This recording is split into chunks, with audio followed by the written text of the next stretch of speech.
Tips for a healthy heart.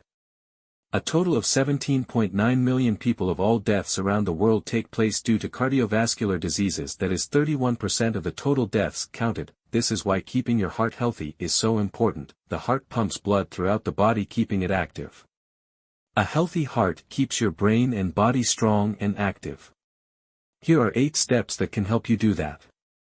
Maintain a balanced caloric intake and eat foods full of antioxidants to protect your heart by reducing oxidation. Fiber helps digestion and lowers cholesterol. Get fiber from berries, oats, nuts, and apples to reduce heart stress. Switch to low-fat dairy like skimmed milk, low-fat cheeses, and Greek yogurt to avoid artery-blocking saturated fats.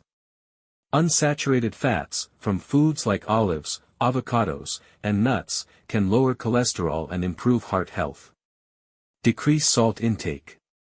Cutting back on sodium helps reduce blood pressure and stress on your heart. Go for omega-3 fats.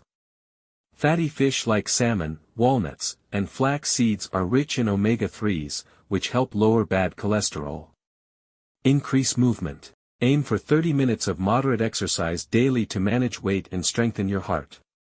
Avoid alcohol to reduce heart stress. Pair with more exercise for better heart health. Thanks for watching. Don't forget to like, share, and subscribe for more health tips.